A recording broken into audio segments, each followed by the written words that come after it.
Investor. Agent Investor is the only platform that helps real estate agents get off the real estate roller coaster and start investing in real estate. At Agent Investor, we don't tell you to not sell real estate, but we ask and implore you to supplement your real estate agent income with passive income investing, with fix and flip deals, so that you are not 100% reliant on real estate sales to achieve your financial goals. I'm a real estate investor, but I started out as an agent. Like most of the listeners who are listening to this right now, I found out early on that being a real estate agent alone wasn't enough for me. It was tough going month to month, never knowing what your income was going to be, starting off the year on January 1st, never knowing whether you're going to sell 10 houses, 50 houses, 2 houses, etc. And for me, building that passive income was huge for my family, for myself, and it's what we teach and train on each and every day. So I've got a great episode for you guys today, and the episode is focused on where not to look when it comes to finding real estate investing deals. Now, keep in mind, I'm going to talk about some of the most commonly thought of areas to find real estate investing deals. And this episode is coming from conversations that I've had with real estate agents on how they're trying to find deals, how they're spending their time. And I'm going to talk about the lack of success that some of them have had using the strategies that I'm going to talk about today. I am going to spend a very small amount of time talking about the strategies that do work. Having said that, I always teach and train on what is most commonly used, what is best practiced in our industry in order to find great deals. And if you want more information on where to find great deals, the best thing that I would suggest that you do is to sign up and register for our upcoming free event at www.agentinvestorevent.com. Okay, so again, topic of the program is where not to look when it comes to real estate investing deals. Now, before I go into that, I do want to say really, really quickly that if you are a real estate investor, whether you want to fix and flip homes, whether you want to buy and hold small multifamilies, whether you want to own short-term rentals, whether you want to get into apartments, really doesn't matter what type of investing that you're doing. One of the most critical components of being an investor is to find a deal. In fact, I always talk about the 3 things that every investor needs in order to become a successful investor. Number 1, you need to be a deal finder. Number 2, you need to be a money finder. And number 3, you typically need to be able to manage construction of some point. Now, if I'm going to rank all 3 of those things that you need to be good at, the number 1 thing that I would pick would definitely be deal finding. And most of you know that are listening about our agent investor partnership program, where if an agent has a great deal and they don't want to put up the money, or they don't have the money, or they don't want to do the construction, our team will actually put up the money and do the construction and split the profits with the agent that brought us the deal. So keep in mind that if you are just a deal finder, if you only learn and perfect to find deals, if that is the only skill that you learn when it comes to real estate investing, you can still achieve financial freedom, because again, out of those 3 skills, finding deals, finding money, and being able to pull off the construction, the number 1 thing that I would want to be good at is finding deals. So again, topic of today is what not to do. And what not to do, again, comes out of the conversations that I have with real estate agents, with investors on a day-to-day basis on things that they are doing. Probably nobody has necessarily told them to do these things, but they believe that doing these certain methods are going to be able to find them great deals. And in most cases, the vast majority of cases, it is not the case. In the vast majority of cases, doing these methods is only going to lead you to burn time. When you're self-employed, when you're a real estate agent, when you're a real estate investor, time is money. How you spend your time will dictate the outcome that you get. I'm going to say that again. How you spend your time as a self-employed real estate investor, a self-employed real estate agent, is the difference between whether you make a modest income or maybe no income at all, or you achieve financial freedom. We've all got the same amount of time in a day. And again, how you spend your time matters. So again, I'm going to go through one by one all of these different strategies that I definitely don't recommend doing in 2024 to find great deals. Last thing I'm going to say before I get into it is that at the time of this recording, it is 2024. So I am talking about strategies that don't work very well in 2024. I do want to put the caveat out there that as the market changes, some of these strategies that I'm going to talk about right now may work in a different market. So if you happen to be listening to this in 2025, 6, 7, 8, 9, 2030, whatever it is, if it's way into the future, just keep in mind that the best way to understand what methods and strategies work today in this market, always make sure that you register for one of our events at www.agentinvestorevent.com to get the latest and greatest information. If you're listening live, if you're listening a week after, if you're listening in 2024, the information I'm going to talk about, of course, is going to be relevant today. So in no particular order, I'm going to go down the list and I'm going to start out with one as an example. One area to not spend a bunch of time are public auctions, okay? So a public auction, in order to find a deal in our state, so in Massachusetts, in every state, it can be a little bit different. I'm going to speak from a Massachusetts vantage point, but they tend to work similarly, although not exactly the same in different states. In Massachusetts, when somebody is behind on their mortgage and they get behind enough that the bank decides that they want to auction off that property, an auction notice goes out. You can find auctions online. I mean, if you literally Google find real estate auctions online or find real estate auctions in the county that you live in, you will find a list of the days and times that the auctions are taking place. In Massachusetts, the way that the auctions take place is that you actually go to the house in question. You're not allowed to go inside of the house, and the bank shows up and they basically set off a bidding war. And typically when you show up to an auction in Massachusetts and in many states, there can be anywhere from 2, 3, 4 investors all the way up to 20 or 30 or 40. In Massachusetts, in the greater Boston area, we most frequently and often see that there may be 10 or 15 or 20 investors. Okay. So again, we're talking about strategies that I don't recommend in 2024. I want to also give another caveat to say we are talking about how to spend our time in the most efficient way. Now, as I'm saying, auctions aren't great in 2024. I can already hear the voice of somebody tell me that they know somebody who got a deal at an auction 6 months ago and it was a great deal. When I'm going through each one of these strategies individually, I want to be clear. I am not saying that you can't get a great deal at an auction. I am saying that the odds of you getting a great deal at an auction are very low. And the odds of you getting a great deal at using any one of these strategies in 2024 are very low. Why is that? Why aren't auctions great in 2024? Well, it has to do with the supply and demand factor, okay?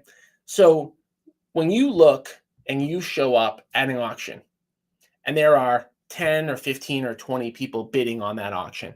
And by the way, in the state of Massachusetts, you have to come with a non-refundable check at the auction of typically $5 or 10 or 15 or $20,000. So you're showing up at the auctioneer opens up the bid, and you're bidding literally against 15 or 20 people. Now, in this market, in this 2024 market, where there is little inventory for investors to purchase, to either flip and buy and hold, competing against 10 or 15 or 20 or 30 other people is very challenging. What I see and why I don't recommend at the auction, why I don't recommend going, is because in general, there's always a person that's willing to pay a little bit more. So you may come into an auction and you may say, hey, my number in order to fix and flip this house or buy and hold this house is $300,000.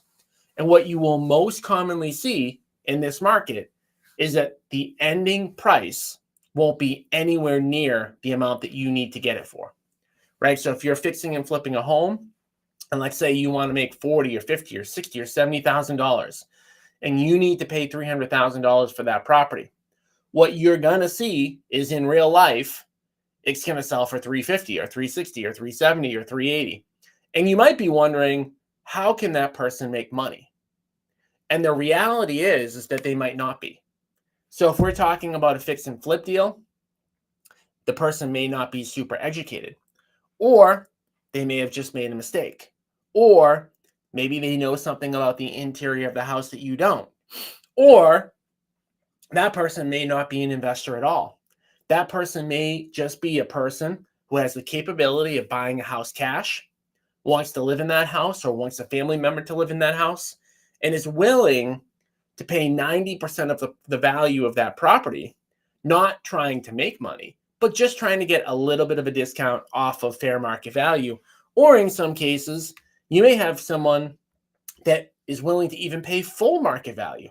Why would somebody pay full market value? Well, if somebody is looking in any neighborhood across the United States right now, and they want to live in a very specific neighborhood, in general, in 2024, there isn't going to be a lot of selection. So this is something that's different in 2024 than other years.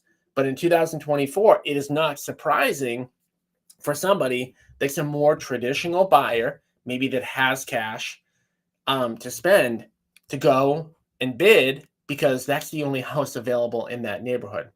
Now, to make matters worse on auctions, most of them get canceled, right? Either because the homeowner gets current on their mortgage, the homeowner might file bankruptcy, the bank might delay it. Sometimes the bank opens up the bid so high that literally as soon as the people get there and as soon as the auction bid is open, everybody just starts to walk away. So the other part about auctions that's very challenging is that you need to go to the house. So think about this logistically.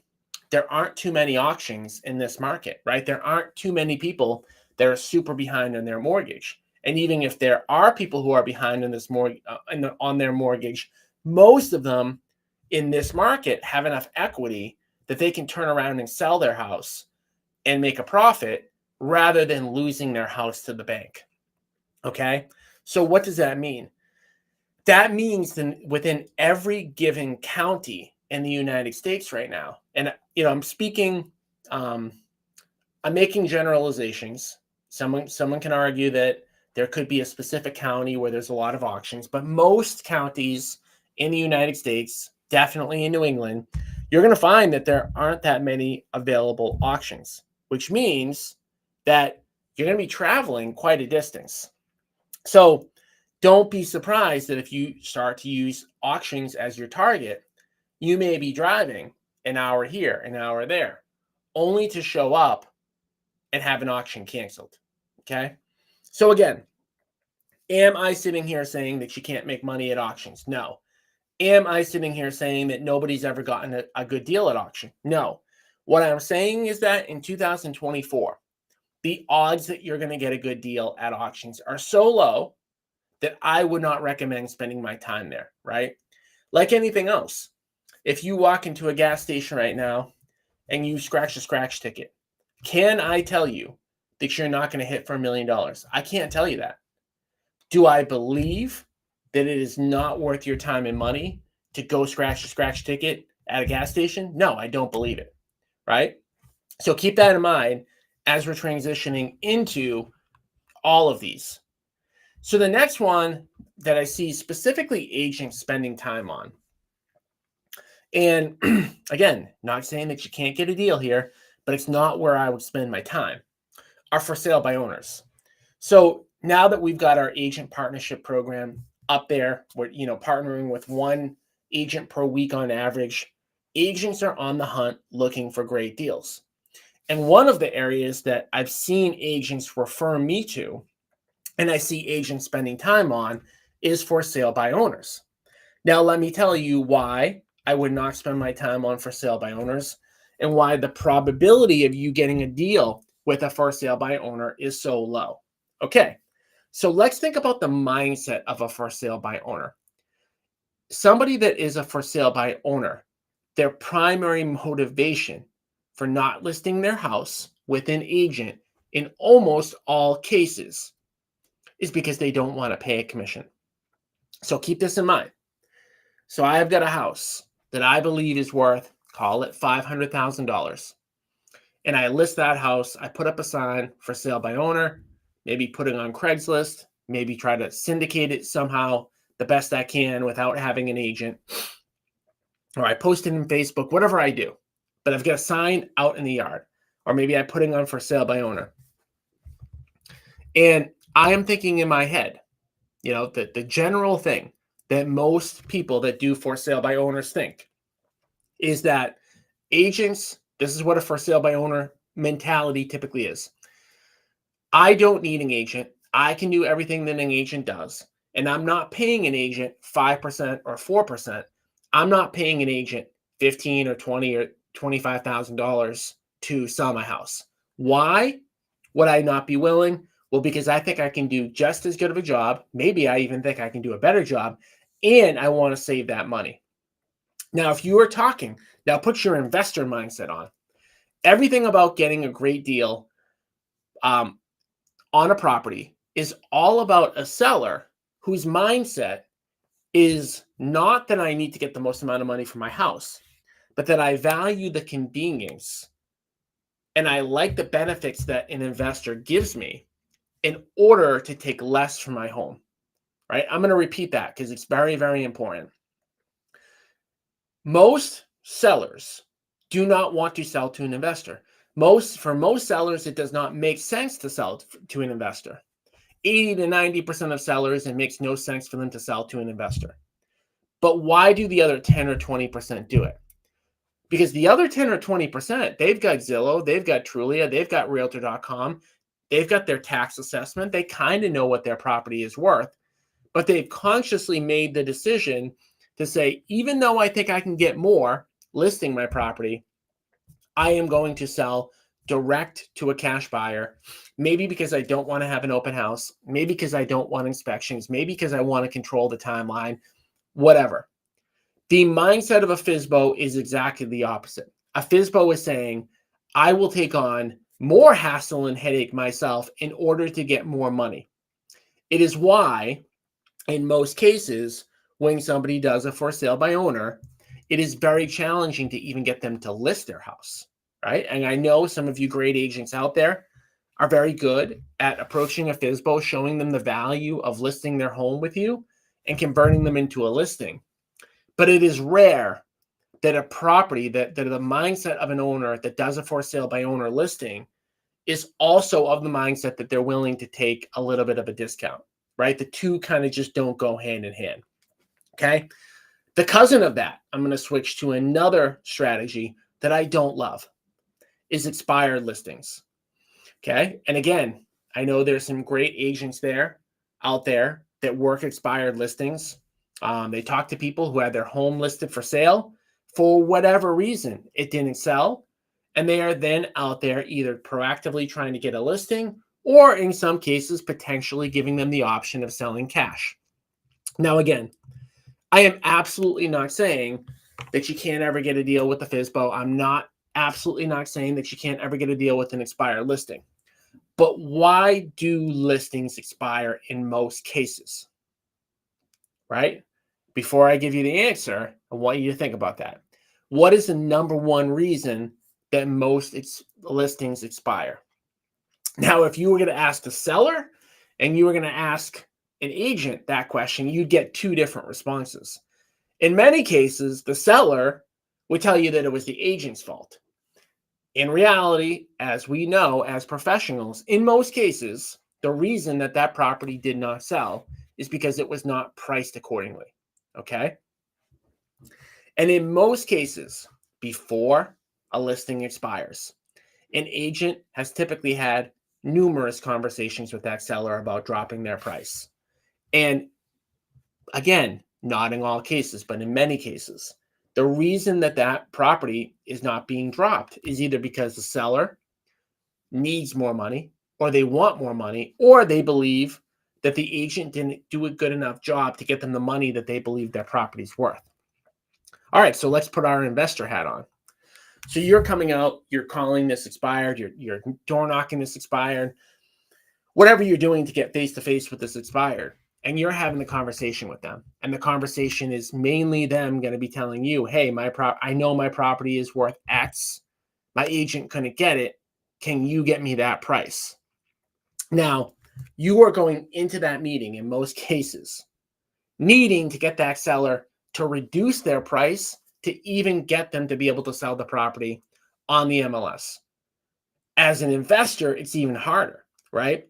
It is challenging enough to get somebody who's got a value in their head that's over fair market value down to fair market value. But now as an investor, you're probably trying to get that property for even less. So again, we're talking probability and statistics.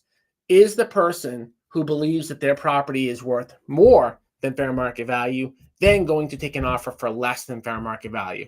Again, I would argue that in most cases, the answer is going to be no. Okay. Number 4 area that's very, very challenging to get good deals.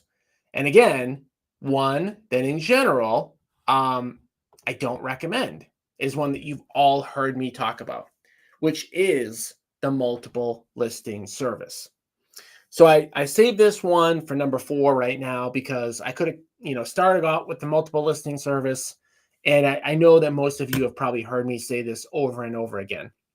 The reality is that once a property gets syndicated and it's on the MLS and basically everybody knows about it, it's the same thing we talked about with auctions. The odds of success are so low. So you've got a property, let's say that, is in need of a lot of work, and it gets listed on the multiple listing service. As soon as that gets syndicated out, everybody who's looking in that area gets that notification, which means when you see the matches on MLS and you see 500 people got the email, 1,000 people got the email, or you check potentially on Zillow and you say, wow, 800 people saved this, 100 people saved this property, 50 people saved this property. That is all your competition that wants that deal or is at least considering that deal. So in general, like we talk about this all the time, the odds of success of getting a deal on the multiple listing service are very, very low because you're not just competing with other flippers and buy and hold people. You're also competing with people who want to live in those properties. This goes for buy and hold as well. Back in the day, when properties were a lot cheaper, when there was a lot more inventory, less people were considering living in multi-unit properties. Fast forward to 2024, and in a lot of cases, a typical first-time home buyer or somebody who just wants a place to live is now considering living in a multifamily, now considering living in these types of properties, either because it's more affordable or because there's more inventory. Okay. So with all of that being said, and I've stated this, a million times already, can you get a deal on the MLS? You could, maybe, possibly, but the odds of success are much lower. And that's what this episode is all about. It's about spending your time in the most efficient way. And I am going to talk a little bit briefly on where we look to find great deals. But again, like I mentioned in the beginning, if you are looking to get the most up-to-date information, the best thing that you can do is register for our upcoming event at www.agentinvestorevent.com. At each one of our events, we spend a ton of time focusing on how to find deals. The other thing about coming to our events, which is why I always recommend doing it, is you're in control.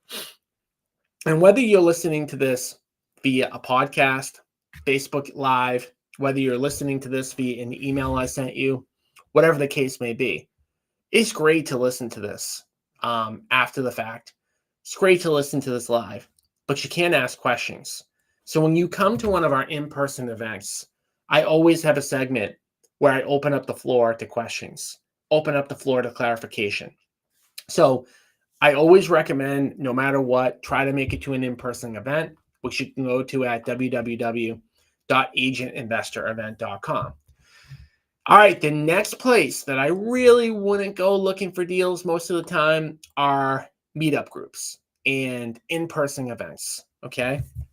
So I run events and I run, I've run events for the past 15 years. All events are different. So I do want to kind of just clarify this for a second. The quality of the event, the quality of the meetup is drastically different from one to another. You have some where the people teaching and the people that are there to learn are all kind of in the same boat. They don't have a lot of knowledge, they don't have a lot of expertise, and they don't have a lot of deals. I'm not knocking that. I'm just telling you what reality is from, being around at these events over the years.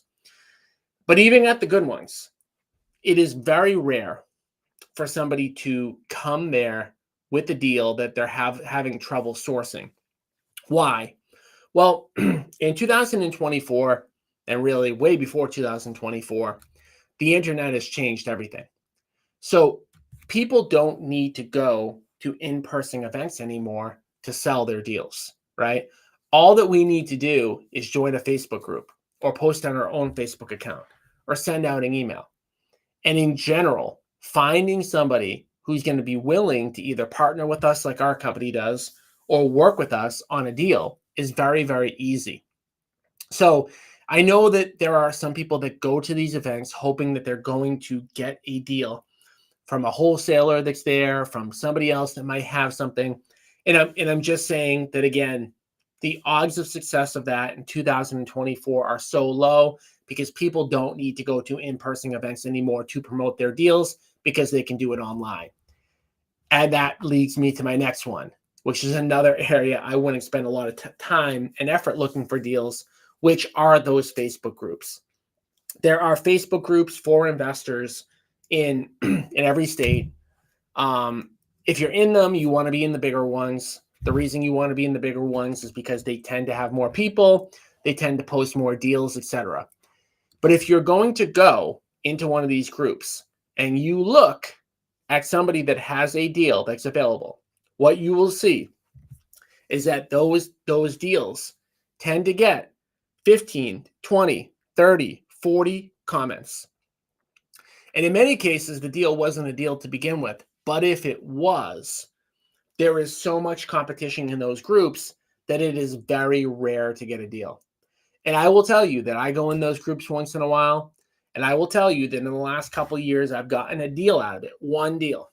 And that's by me partnering with somebody, by the way. So keep in mind that I don't just have the typical approach. I'm actually willing to put up the money, do the construction, and split the profits 50-50. But what I find in those groups, and I found, and I think we'll continue to find as long as there's no inventory, is that when somebody posts an air quotations deal in a Facebook group or any online community like that, there is such a big audience that you are now competing with too many people. If you haven't gotten the theme yet of all of this, it is simple. If you want to get a great deal on any sort of property, whether it's a short-term rental, whether it's a buy and hold, whether it's a flip property, whether it's an apartment deal, you can't be competing with everybody. You have got to go where there's less competition. And if that is the guiding principle, everything that I said today really didn't even need to be said. Like if you knew in your mind, okay, in order for me to get a great deal, I can't be competing with a lot of people. Is what I'm doing competing with a lot of people? If the answer is yes, you're unlikely to get a great deal. Okay. So again, at our event coming up, I'm going to spend a lot of time focused on where do you go in order to get these great deals. I've spent most of today talking about where not to go, but by registering at www.agentinvestorevent.com, I will show you where to go. Okay, so one more thing to keep in mind here, and one more area that I wouldn't put a lot of time, effort, and energy into is being on wholesalers' lists. Okay, I do want to distinguish something really quick that's very important. There is a difference between knowing a wholesaler who brings you a deal and only brings you a deal and being on a wholesaler list where the wholesaler is blasting out to 100, 200, 300 people trying to buy deals. Again, guiding principle, I want to be somewhere where there is minimal competition. Being on a wholesaler list that gets blasted out to 100, 200, 1,000 people is not an area where there's limited competition. And I've had people, I just had a conversation with a friend of mine last night, and he said, I keep chasing my tail. I keep going out to all of these deals that this wholesaler keeps sending me, and I'm never getting anything. And I said, well, how many people are showing up at those showings? How many people are on their email list? And the answer was, I don't know the exact number, but it seems like a good amount. And I said, well, there's your answer. So again, I am definitely not saying that you can't find deals through good wholesalers that know what they're doing. But if those good wholesalers that know what they're doing are bidding out these properties and you are one of the many bidders, you are going to be in trouble. Okay. So, to kind of finalize everything for today, I do just want to talk really, really quickly about where we do find deals, because where we do find deals obviously is just as important as where not to go. Okay. So the biggest thing that we're looking for, and again, our guiding principle when we're out there looking for great investing deals, is we're looking to minimize our competition. It's not that I am upset about the MLS or upset about meetups or upset about FSBOs. Like, I would buy any one of those deals if they made sense. It is just statistically speaking, that doesn't happen that often. Okay. So where are we finding our deals in 2024? We are finding them through relationships and through prospecting. All right. I'm going to explain both of those really quickly. So relationships. Obviously, I've got a brand called Agent Investor where we build relationships with agents. Part of the reason that we build, this company and this brand is so that if an agent stumbles across a deal and they don't want to put up the money or they don't want to do the construction, they can bring that deal to us and we're going to partner with them 50-50. Okay. So we are building up agent relationships. That's something that any agent can do. I'm an agent. I'm a broker. I've got 400 plus agents. Most of the deals that get brought to me are not even from the agents that work for my company. Okay. So every one of you has the ability to network with other agents, co-brokes, people in your office looking for deals. But it doesn't just stop with agents. It goes to your sphere of influence as well. Does your sphere of influence know that you're looking for properties to buy? I know that everybody has heard the saying, don't be a secret agent, right? You know that if you don't tell anybody you're an agent, you're never going to get a listing or a buyer agreement. Same thing is true with investing. Does everybody in your SOI know that you're an investor, right? Do your other referral partners know? Do your attorneys know? Do your mortgage brokers know? Do your insurance people know? Does everybody that you know that you're an investor? If not, that's a problem in an area where you can really do well.